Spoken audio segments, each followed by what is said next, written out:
Hello, ladies and gentlemen. Welcome back to Exotic Astrology, and today we are back with a transit video.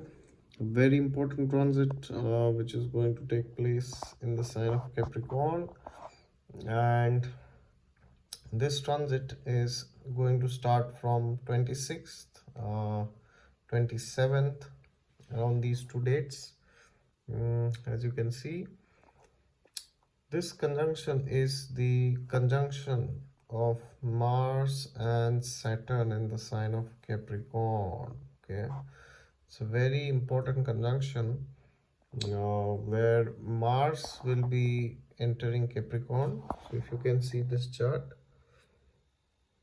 and if you see the degrees, Mars is at 1 degree. So, from 26th, this conjunction will hold true for everyone. And of course there are many other planets. Moon will be there for like 2 days. Saturn will be there, as we know, for quite some time. And apart from that, Venus is also going to enter. Okay, so so this is a very interesting conjunction because see, whenever there are two things, whenever Mars and Saturn comes together, uh, it's like saying Mars represents fire and Saturn represents oil, right? So what happens when you put uh, oil into fire, right? So the fire burns more, right? Um, so what does this mean? This means, so for example, Mars represents in the chart things that you are very courageous about, okay? Things which you will never compromise with. Okay, it's the masculine energy which says, I want this my way, either my way or highway, right? So similarly, if you see Saturn for everybody represents those things which you do not like, those things which you always get delayed, right? About I mean, or you always experience delay, or you create those delays unknowingly, right? So at the end it gets delayed for you. Now imagine there is something which you will never compromise with, which is Mars, which you are unapologetic about, and imagine something which is not happening for you. Okay, so how would you try to reconcile both of this?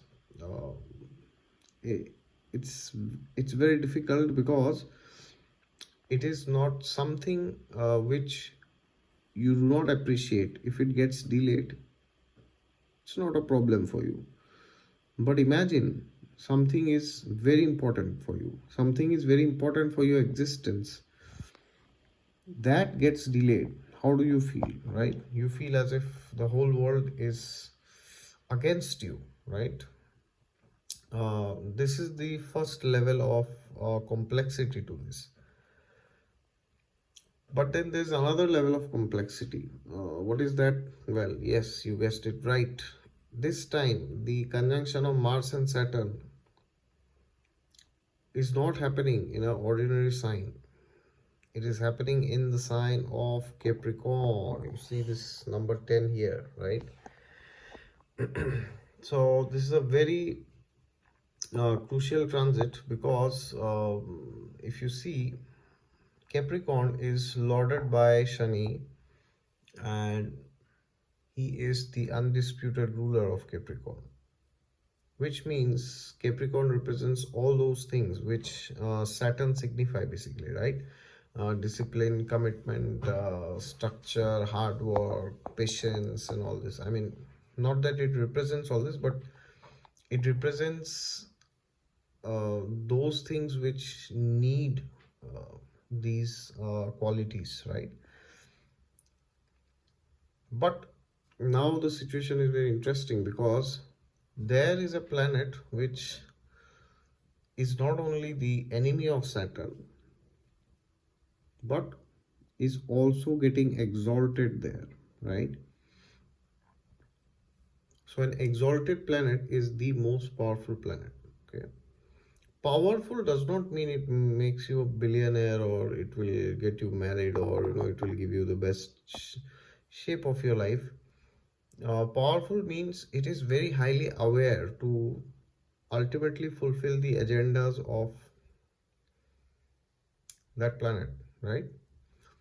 Now, whether it happens or not, that depends on which house is it placed, what is it doing in the chart, how is the chart flowing. So whenever you see exalted planets and you see, oh, my Jupiter is exalted, it is in Cancer, I will have the best life during Jupiter Dasha.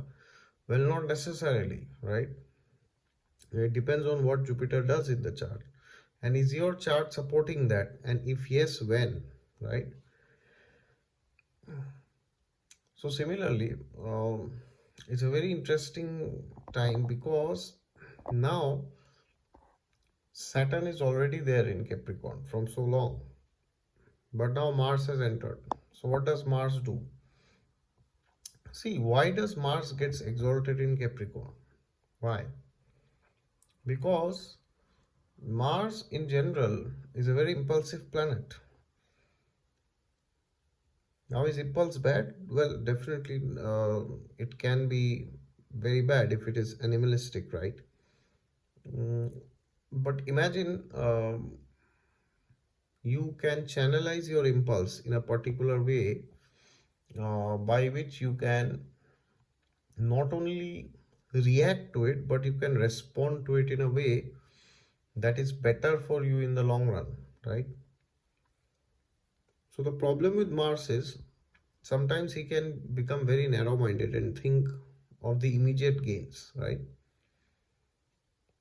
But the best part about Mars in Capricorn is Mars does not think of short term gains. Mars does not think of short term benefits. Mars does not think of uh, best case scenarios.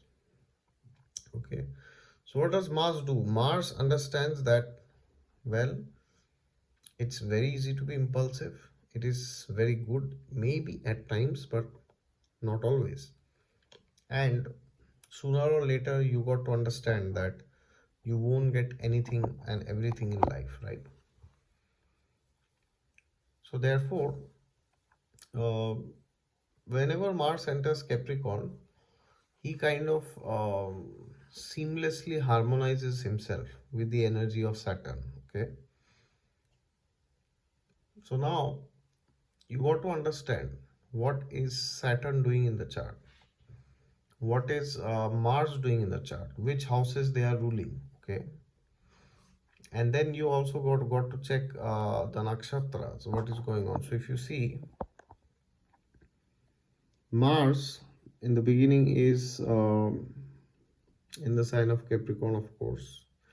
Then Saturn is way, way, way, way, way ahead, right? So the beginning is bit less intense.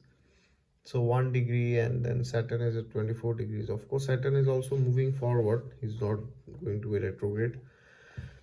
But the nakshatras are quite different, right? So because of this, the energies will be quite different. So we know uh, in Capricorn, we have three nakshatras, right? So one of the most important nakshatras inside Capricorn is, you guessed it right, Shravan nakshatra. Okay, Shravan nakshatra is the nakshatra which indicates silence. Now imagine Mars behaving in a silent manner. I mean, can you just believe it? Mars and silence. How in the universe can Mars have silence? It is unimaginable, right? So Capricorn starts with Uttarashada, second pada, third pada, fourth pada, then it goes to Shravan Nakshatra, right? And then finally we enter the Dhanishta Nakshatra. But the thing is, imagine Mars, the planet of fire, anger, passion, and aggression, is sitting and listening. Imagine listening to whom? Listening to his own inner voice. Okay, So whenever Mars transits Uttarashada, beginning of Capricorn, then Mars always feels that I will be ever victorious. I do not need any other trait, I just need to be myself. Okay. And this will manifest in relation to the houses that Mars rules in your chart. So if Mars rules your 10th house in your original birth chart, then you might feel, okay, whatever I'm doing in my profession, I will always be victorious. For example, if you are a Cancer Lagna, because then Mars is your 10th lord, right? So similarly, now what happens is, after you feel that you will always be ever victorious, but then you come to Shravana, where you realize that I may be victorious sometimes, or maybe this time, or next time, or maybe always, or maybe never. But is it important to fight this battle at all, right?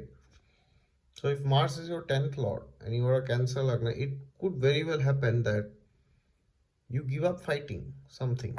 It could happen, and you will be like, how is this possible? Mars is exalted. You should go and fight and defeat everybody, kill, and just finish off everything and everybody, right? This is what you might think. But as I said, an exalted planet is a very intelligent planet, is very aware, right? So Mars is the Karaka of battles, fighting. But Mars, when he's in Capricorn, he's not that impulsive fighter. Mars chooses his battles carefully. Mars knows when to fight with whom, and also when not to, and who to avoid, right? So therefore, whenever you get this conjunction, especially Mars and Saturn together in the sign of Capricorn, you got to understand that Mars will always play a superior role compared to Saturn. Saturn means the houses which Saturn rules in your chart. Okay, the houses that Mars rules will have a more important say compared to the houses which Saturn rules. But it could also happen, depending on the chart, that Mars might do what Saturn wants, if that is indicated in the dashas and overall in the horoscope. Okay, because as I said, an exalted planet knows whom to fight, where to fight, and how to fight, right? Because if you read the Srimad Bhagavatam, which is the crest jewel of all the Vedic literatures, written by Maharishi Vyasdev, at the peak of his spiritual maturity, you will be able to see the famous Gajendra Moksha pastime, right? So Gajendra was an elephant, a celestial elephant, a heavenly elephant. He was in the higher planetary lokas, and then one day he was going to enjoy in the waters, right? With his wives, with his friends, with his family members, with his relatives, with his friends, everybody, neighbors, everybody. He was the king of the elephants, right? Gaja Indra. Gaja means elephant, Indra means the topmost, or the king or the ruler. Okay. And then when he went inside the water, what happened? Gajendra realized that the crocodile, there was a crocodile, he was also a heavenly crocodile. Okay. Crocodile has caught his feet. And he fought the crocodile for hundreds and thousands of years. But then he could not. Why? Because although Gajendra was million, trillion, billion times more powerful than a crocodile, but the problem was this time he was not in land, he was in water, where the crocodile is thousand times more powerful than that elephant, who is million times more powerful than, okay, than him. So Gajendra eventually realized that I cannot fight this battle, I cannot win. and he realized that death is near to him. He realized that the end of his life is near. He realized that that final moment of his life is gradually approaching. And out of utter helplessness and out of utter hopelessness, when he saw that he's not able to overpower this crocodile, and every moment the crocodile's grip is becoming stronger and stronger, and he's dying, his life here is going out, he took a beautiful lotus flower and he offered it to Lord Sri Hari. And then Lord Hari appeared, Lord Vishnu appeared. Okay. Immediately he appeared and he chopped off the head of this evil, wretched crocodile. And then, of course, this crocodile was also a Gandharva in his past life, and then he also went back.